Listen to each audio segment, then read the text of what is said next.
नमस्कार, मैं अनुज नरवाल रोहतकी और आज हम चर्चा करेंगे जींद की रैली की। जींद की धरती पर बांगर की धरती पर बांगर के शेर कहे जाने वाले चौधरी बीरेंद्र सिंह की रैली की।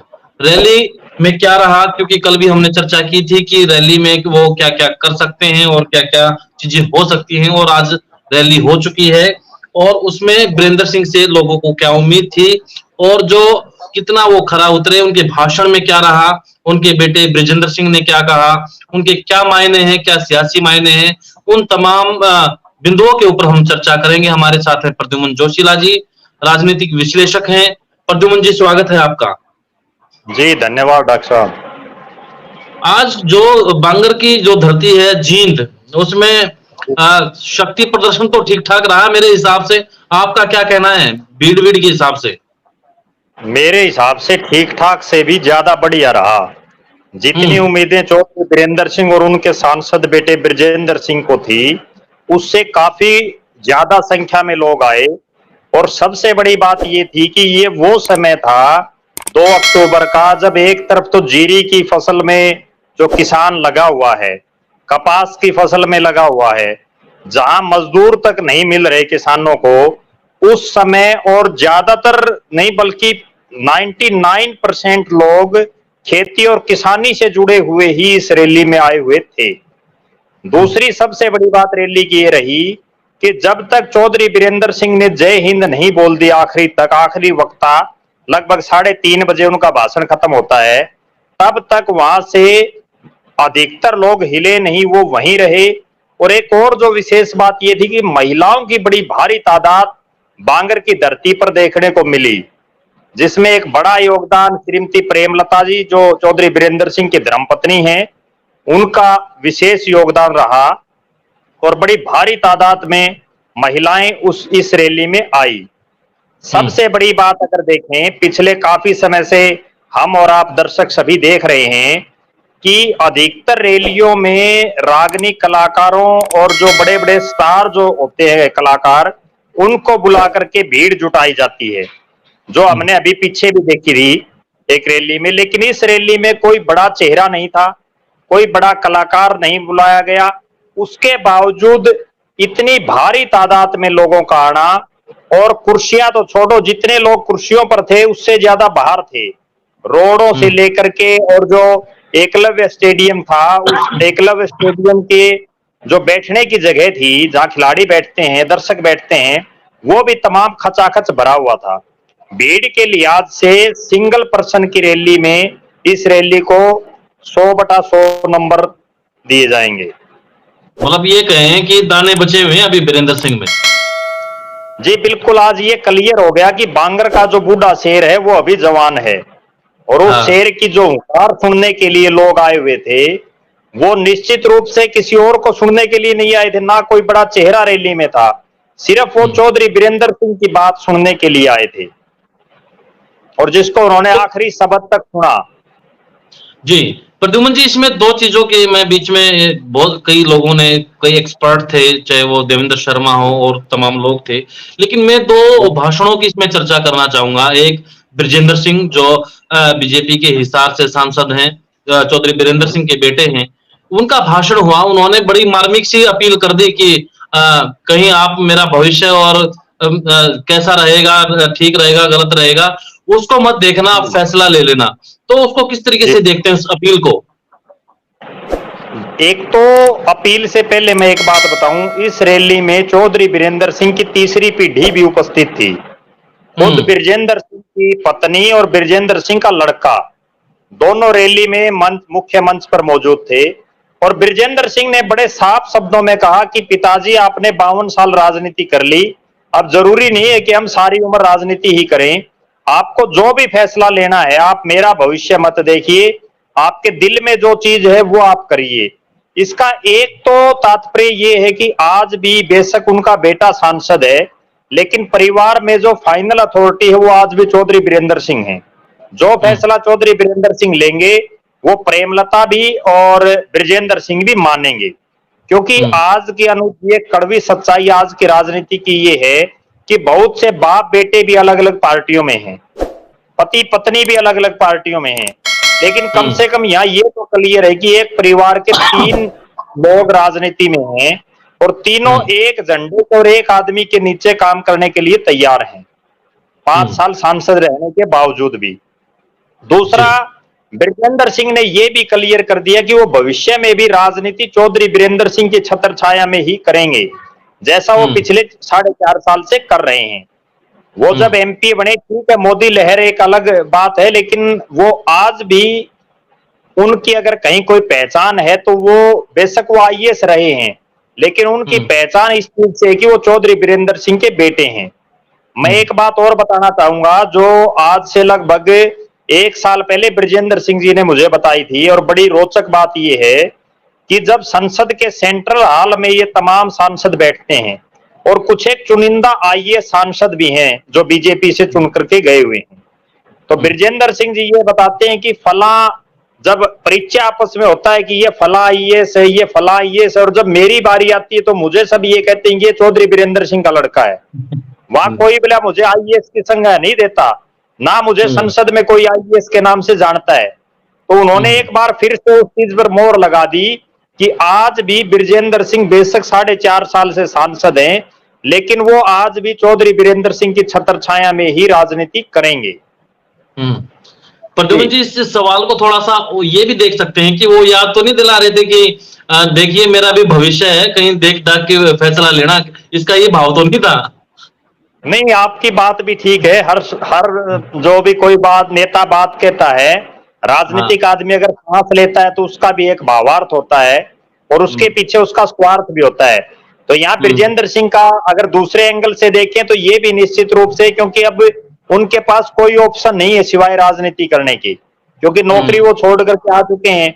अब राजनीति के इतने वो घुस चुके हैं इस राजनीति में, अब उसको छोड़ भी नहीं सकते, और हिसार के अलावा उनके पास कोई ऑप्शन भी नहीं है। ठीक है, चौधरी बीरेंद्र सिंह के पास सोनीपत एक ऑप्शन हुआ करता किसी समय, लेकिन आज उनको केवल हिसार से राजनीति अपनी करनी पड़ेगी।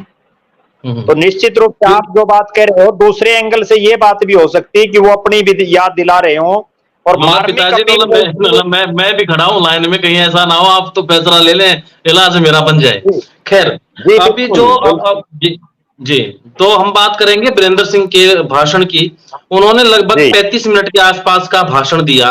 पहली जो 20 मिनट निकली तो उसमें बड़े जो एक ज्ञान की बातें होती है ना, कहते हैं कि इस तरीके से होना चाहिए, समस्या है गरीब की, मजदूर की, किसान की, युवा बेरोजगारों की, किस तरीके से काम होना चाहिए, काम ठीक नहीं हो रहा है, हम भले ही तीसरी शक्ति बन जाए लेकिन उसका क्या करना जब तक रोजगार नहीं होंगे, तमाम बातें लगी। लेकिन जो 10 मिनट थी, और 10 मिनट से पहले के भाषण में एक और बात कही बीरेंद्र सिंह ने कि वो इस रैली में बिना झंडा बिना डंडा इसलिए लेके आए हैं क्योंकि इस पर हम किसी को ना तो हम क्रिटिसाइज करेंगे, ना किसी के हम कसीदे पढ़ेंगे। लेकिन जो पिछली 10 मिनट थी उसमें उन्होंने दोनों ही काम किए।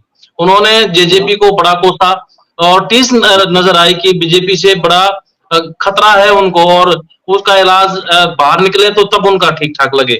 जो 10 मिनट का जो भाषण था आपने भी सुना, तो उसका क्या निकलता है तात्पर्य, क्या माने कि क्या कहना चाह रहे हैं कि वो डर गए, वहां पे खतरा नजर आ रहा है उनको हिसार में या फिर उचाना सीट पर? चौधरी बीरेंद्र सिंह ने इस रैली को एक गैर राजनीतिक कार्यक्रम करार दिया था और पिछले काफी समय से वो इसको गैर राजनीतिक तौर पर ही इसका प्रचार और प्रसार कर रहे थे। लेकिन हमने जो कल भी बात की थी कि चौधरी बीरेंद्र सिंह कितनी भीड़ आती है, वो भीड़ क्या वहां बातें करती है, उस पर ही वो सब कुछ बोलेंगे। और राजनीतिक आदमी अगर राजनीति की बात नहीं करेगा, वो केवल ज्ञानवर्धक जो हम किताबों और कहानियों में पढ़ते हैं वो बातें करेगा, तो निश्चित रूप से वो अपनी जनता के साथ जो है बेईमानी करेगा। वहां मैं खुद मौजूद था अनुज जी, जब चौधरी बीरेंद्र सिंह बोल रहे थे तो लोगों के दिमाग में सिर्फ एक ही चीज थी कि आज ये किसी भी तरह से बीजेपी छोड़ दें। जब वो ज्ञान की बातें बार बार बता रहे थे तो भी लोग नारेबाजी कर रहे थे। वो बार बार ये लोग, जनता ये नारे लगा रही थी कि चौधरी बीरेंद्र सिंह आगे बढ़ो, हम आपके साथ हैं, आप कोई फैसला लो। तब जाकर के आखिरी जो 10 मिनट थी उसमें जो उनकी एक आदत है, जैसा उन्होंने कहा भी कि मेरे डीएनए में है, जो मेरे दिल और दिमाग में आता है वो मैं मुंह से बोल देता हूं। तो लास्ट के 10 मिनट में बोलना उनकी मजबूरी बन गई थी। हालांकि बहुत से लोग उन्होंने जो भाषण दिया उससे संतुष्ट भी नहीं रहे, क्योंकि लोगों के जितने लोग उस रैली स्थल पर आए हुए थे उनमें से 90% का ये दबाव था कि आज चौधरी बीरेंद्र सिंह बीजेपी को तिलांजलि दे दें। आपको और दर्शकों को मैं एक बात और बताना चाहूंगा, चौधरी बीरेंद्र सिंह अक्सर कोई भी राजनीतिक फैसला करते हैं तो वो अपने कार्यकर्ताओं के दबाव में करते हैं। 2014 में उनके ऊपर लगभग 90-95% जो उनके समर्थक थे उनका ये दबाव था कि आप किसी भी तरह से कांग्रेस को छोड़ो और आप बीजेपी में चले जाओ। तब उन्होंने बीजेपी को ज्वाइन किया। आज ठीक 9 साल बाद उनके सामने फिर वही सेम पोजीशन आ गई। आज इतना दबाव था उनके ऊपर, जब वो बोल रहे थे तो लोग नीचे से आवाज लगा रहे थे कि घोषणा कर दे चौधरी साहब बीजेपी छोड़ दे, और वो उनको सुनाई भी दे रही थी बातें। मंच से ब्रजेंद्र सिंह भी उनकी तरफ निहार रहे थे, उनकी धर्मपत्नी भी देख रही थी, लेकिन आज उनकी टाइमिंग सही नहीं थी। इतना जल्दी अगर वो फैसला ले लेते तो हो सकता अभी 5 राज्यों में चुनाव है, क्या पता ऊंट किस करवट पे थे। लेकिन जो उनका भाषण था आखिरी के 10 मिनट में, मैं उसमें एक चीज जरूर मानता हूं कि चौधरी बीरेंद्र सिंह कोई एहसान फरामोश राजनेता तो दिखाई दिए नहीं आज के भाषण से। उन्होंने मंच पर जिन लोगों ने उनका संघर्ष के दौर पे साथ दिया, चाहे वो कांग्रेस पार्टी के राजीव गांधी हो, सोनिया गांधी हो, दोनों की उन्होंने मंच से तारीफ की। उसके बाद उन्होंने नरेंद्र मोदी का भी धन्यवाद किया जिन्होंने उनको कैबिनेट का मंत्री बनाया, और जिसकी जो कमियां थी वो भी उन्होंने उसमें गिनाने का काम किया। निश्चित रूप से जिसने भी चौधरी बीरेंद्र सिंह का फायदा किया है उनका उसने जो है एहसान उतारने का काम किया है, सार्वजनिक रूप से उनकी प्रशंसा करके। लेकिन मेरा इतना जरूर मानना है कि जिस तरह से जिस टोन में उन्होंने जेजेपी की बात की, उसकी बजाय अगर वो जेजेपी के कुछ कारनामे पब्लिक में गिनाते, कुछ बातें उनके बारे में बताते तो और ज्यादा बेटर रहता लोगों को समझने और समझाने में। लेकिन आधा अधूरा सा रह गया। उन्होंने टीज तो नजर आई कि इनके बिना वो छोड़ देंगे अगर यही सिलसिला चलता रहा। लेकिन एक चीज इसका जो कांग्रेस मजबूरी भी कह सकते हैं, वो टीज की बजाय ज्यादा मजबूरी है।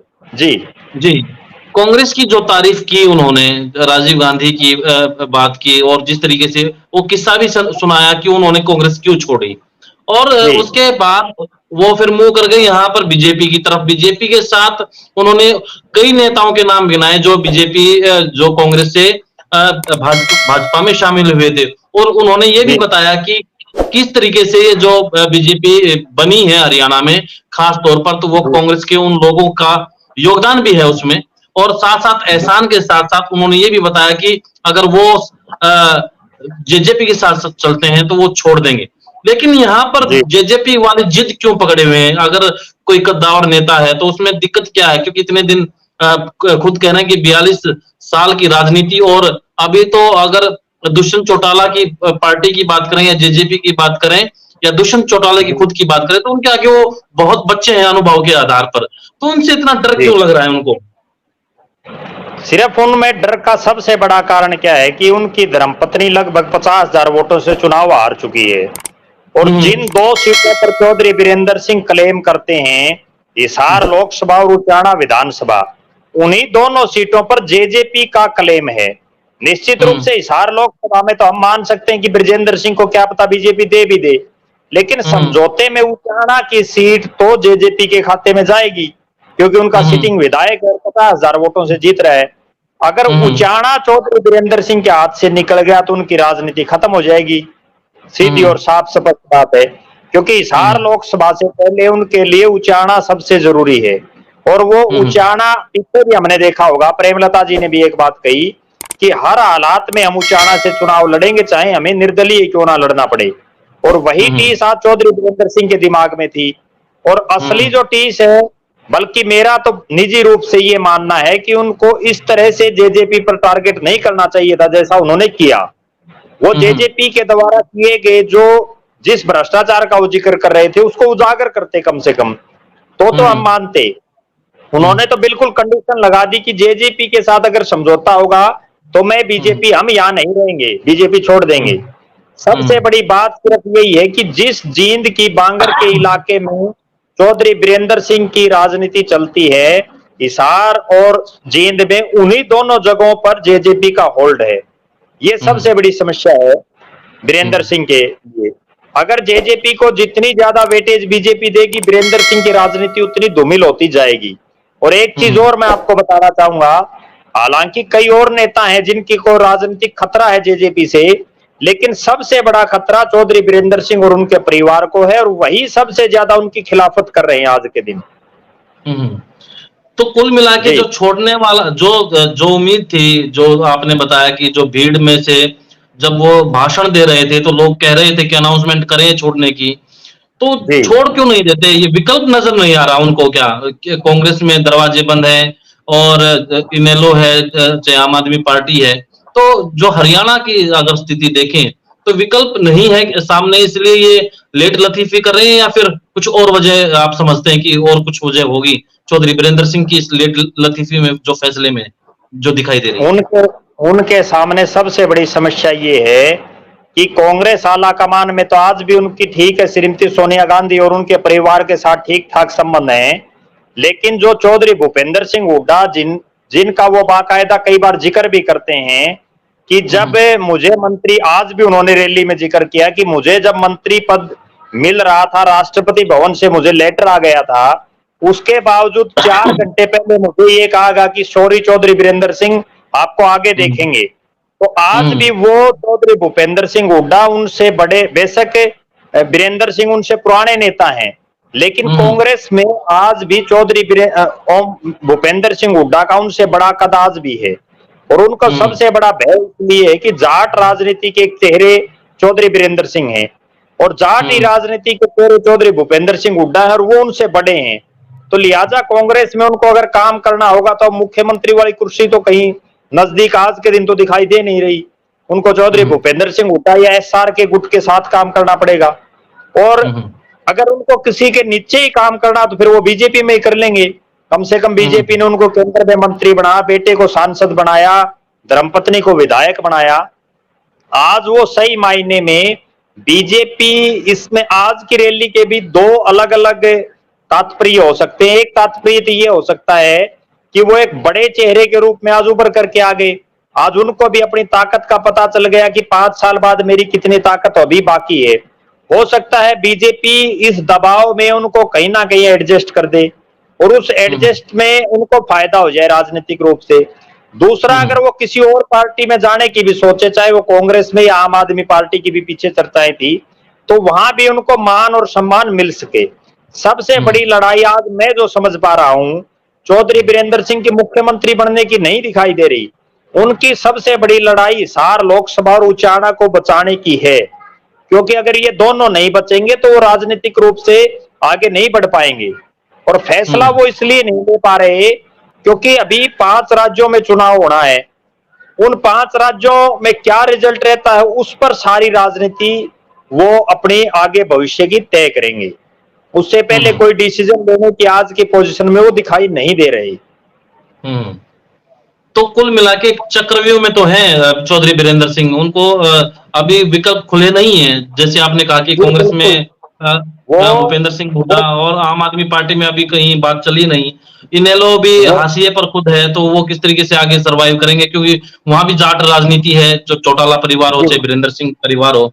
तो कुल मिलाकर बीजेपी उनकी मजबूरी हो गया है, ऐसा लगता है आपको? वो हाशिए पर भी है और दुविधा में भी है, और दुविधा ऐसी है कि बिल्कुल 2 राहे पर वो खड़े हैं, एक तरफ कुआं है, एक तरफ खाई है। बीजेपी छोड़ दे तो विकल्प नहीं है, जाए कहां। बीजेपी में रह जाए तो उचाना से जीतने की संभावना बहुत कम दिखाई दे रही है। आज मेरी वहां बहुत से लोगों से बात हुई, उन सभी का एक ही कहना था कि अगर चौधरी साहब या उनके परिवार का कोई सदस्य बीजेपी की टिकट से चुनाव लड़ता है तो उचाना से जीतना मुश्किल हो जाएगा, क्योंकि किसान आंदोलन के बाद देश और प्रदेश की राजनीति में और विशेषकर जाट नेताओं की राजनीति में बड़ा भारी फर्क पड़ा है।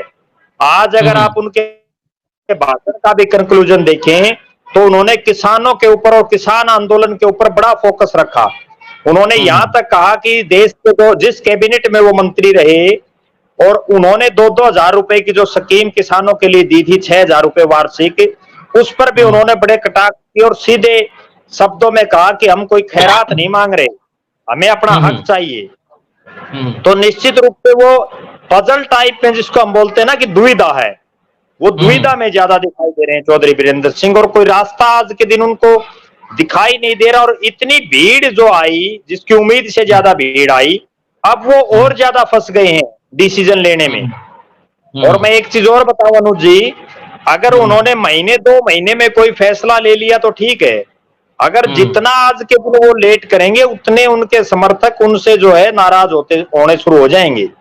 क्योंकि आज की ये भीड़, इस भीड़ ने एक चीज और दर्शा दी कि हरियाणा का जो किसान वर्ग है वो आज भी बीजेपी से दुखी है। अगर इसी रैली में चौधरी वीरेंद्र सिंह किसी बीजेपी के बड़े नेता को बुलाते, चाहे वो कोई राष्ट्रीय स्तर का नेता ही क्यों ना होता, तो भी इतनी भीड़ नहीं होनी थी। ये लोग सिर्फ चौधरी वीरेंद्र सिंह के फैसला सुनने के लिए आए थे। ये इसलिए आए थे कि आज चौधरी वीरेंद्र सिंह बीजेपी को छोड़ेंगे। अब वो जाएंगे किस दल में, क्या करेंगे, वो एक अलग बात है, लेकिन बीजेपी को छोड़ेंगे ये सबके मन में था। लेकिन उनकी तो उम्मीदों पे खरे नहीं उतरे। जी बिल्कुल, उम्मीदों पर खरा नहीं उतरे, लेकिन उन्होंने एक हिंट जरूर दिया कि मुझे ऐसा लग रहा निजी रूप से कि महीने 2 महीने में वो कांग्रेस की तरफ मूव कर सकते हैं। तो इस तरीके के संकेत तो उन्होंने कहा कि जी उन्होंने एक बड़ी बात बोली है, जो राजनीतिक बात है, कि मैं उस दल में जाऊंगा जहां किसान के अधिकारों की, किसान के भले की बात होगी। और अगर बीजेपी में किसान के भले की बात होती तो लगभग 1 साल से ऊपर किसान आंदोलन नहीं होता। तो उन्होंने इशारा तो कर दिया, लेकिन क्लियर नहीं किया, इशारों में कर गए वो। जी हालांकि उनका डीएनए नहीं है इशारों का, लेकिन आज तो इशारों में बात कर गए वो। हाँ, वो स्पष्ट नहीं कर पाए बात जी। और वो सब मिला के हम, उनकी टाइमिंग गलत थी रैली की। अगर यही रैली वो फरवरी में करते तो निश्चित रूप से वो फैसला लेने में कामयाब भी रहते। आज इस दोराहे पर देश और प्रदेश की राजनीति है कि जितने बड़े नेता हैं वो कोई फैसला लेने में आज के दिन सक्षम नहीं है। उन्होंने आज एक बहुत बड़ी बात जो कही, जैसा आपने भी जिक्र किया, जिन राव इंद्रजीत चौधरी, धर्मवीर सिंह, रमेश कौशिक और कृष्णलाल पवार जैसे नेताओं का जिक्र करके उन्होंने इतना जरूर कह दिया कि वो जो नेता है उनको भी थोड़ी थोड़ी राजनीतिक रूप से, जिसको हम कहें कि उकासने का काम उन्होंने किया है।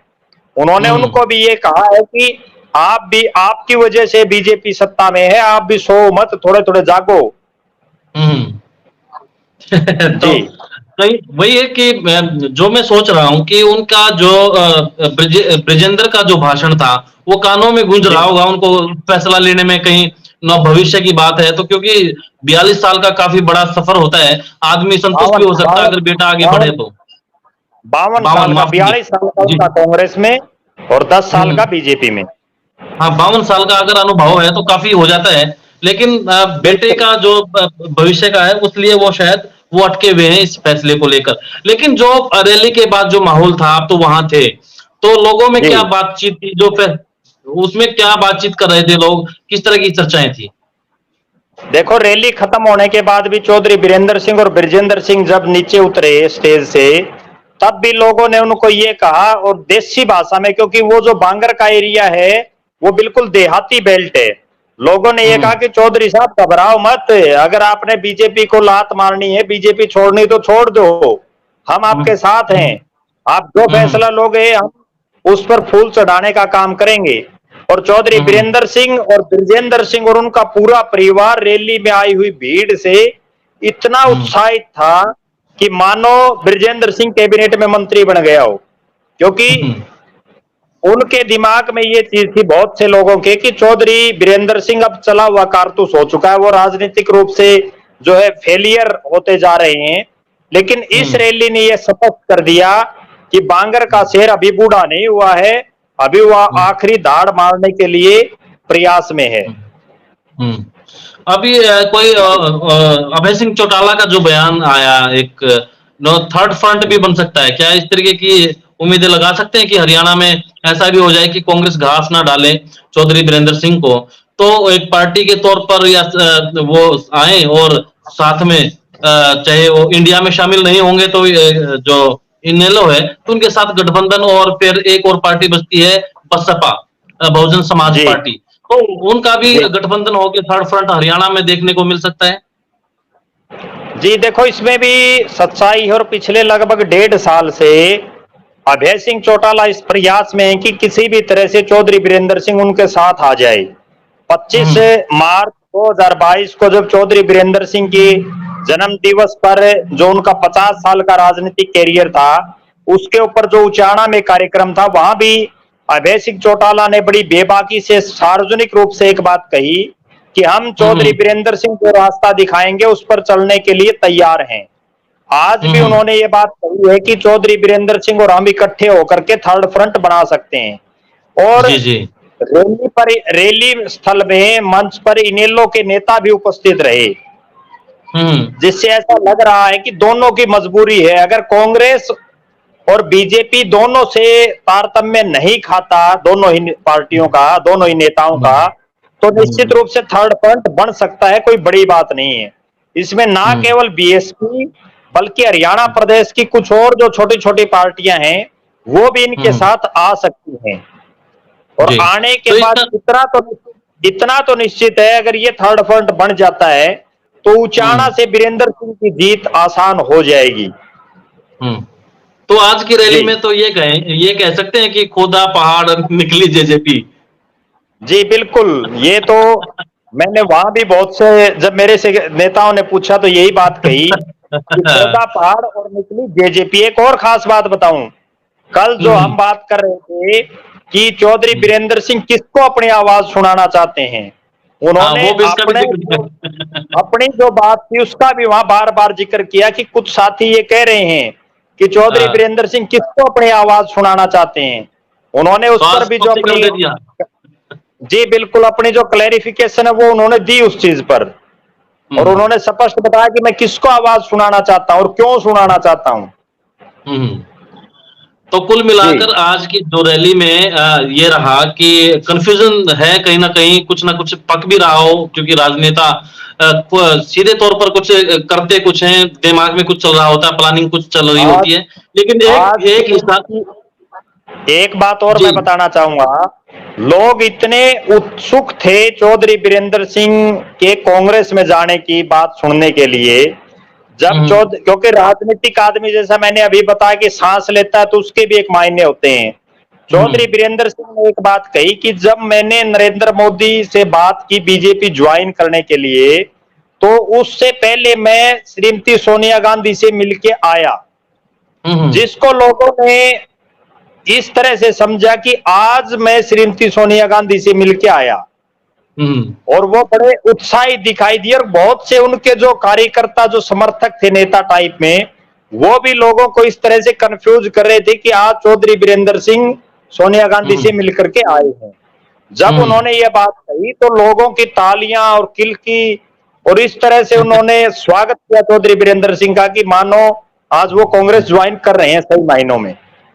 हम्म तो अभी तो जो फैसले की अगर बात करें, आज की जो रैली थी शक्ति प्रदर्शन था, और जो दबाव बनाने की कोशिश की थी भीड़ के तौर पर, जी वो इस पर 100 का 100 खरे उतरे हैं, लेकिन दबाव कितना बीजेपी पर होगा या जेजेपी पे होगा या फिर उनके ऊपर आ जाएगा, ये उसके लिए थोड़ा सा इंतजार करना पड़ेगा हमें। 2-3 महीने का इंतजार तो कम से कम करना पड़ेगा कि चौधरी बीरेंद्र जी सिंह का अगला कदम क्या होगा।